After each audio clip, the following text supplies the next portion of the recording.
All right, this is installment number 1, episode 1. I think I'm going to title this The Belt Chronicles. I can't come up with a better name than that. I've tried. But, so these are going to vary in length. What we're going to do is we're going to go over each belt in detail.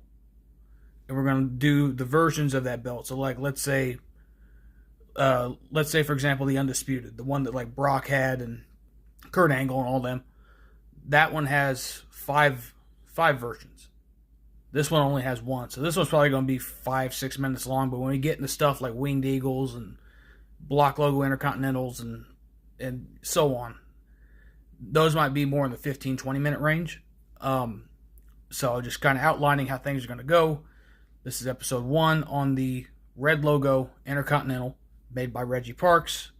Debuted back in September of '85. So 4 people held this: Tito, Savage, Steamboat, Honky Tonk Man. And to me, it's my favorite Intercontinental.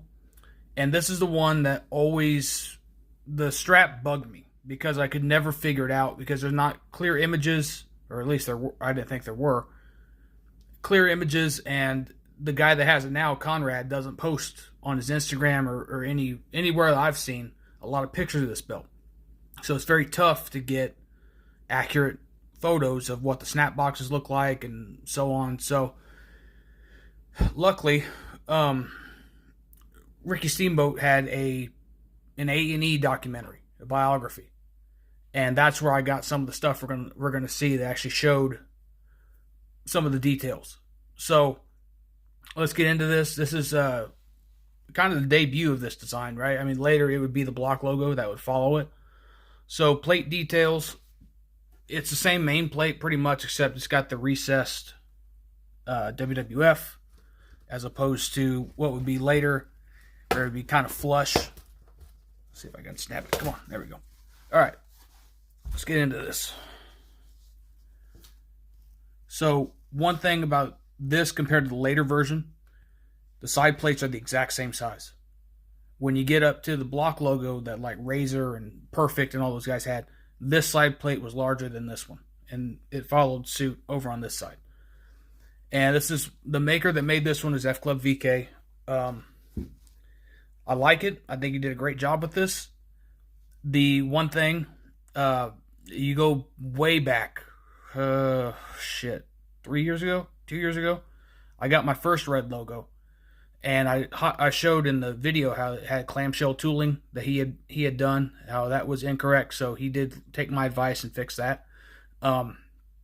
So it is supposed to be a single beveled line around the entire perimeter of the strap.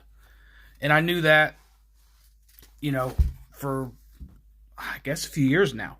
But what I didn't realize, and this is also called the Brasso one, right? Because this is the one that Savage took Brasso to try to polish it. And then he ended up stripping a lot of the paint and the plating and stuff. And I would have loved to have been a fly on the wall when he's in the hotel room doing that and he realized that he just fucked up Vince's belt. I would have loved to have been a fly on the wall and seen that. But side plate's the same size, recessed WWF logo.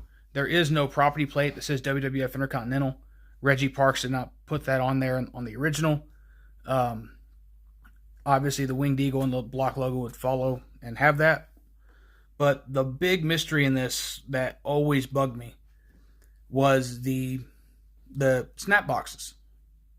And you can't tell really clear on WrestleMania 3 how it was supposed to be. I couldn't find any promos of Ricky Steamboat having this thing and where I could maybe get a glimpse.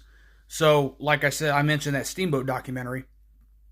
And they show in there that Steamboat asked for time off to be around his son or spend some time with his son, or his son was born or something along the lines of that. So he asked Vince McMahon for some time off. And, Vince being a workaholic rubbed Vince the wrong way. Vince made him drop the belt to Honky Tonk Man. So it's there, and I'm going to start to put images up on the screen if I haven't already, that they show footage of him having the match with Honky Tonk Man. And it's there as Honky Tonk Man is walking out that I could see this snap box over here, this end, which is 2x8 on the original.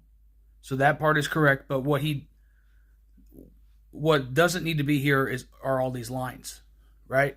So this is all left blank as far as the line work is concerned, but it does have texturing.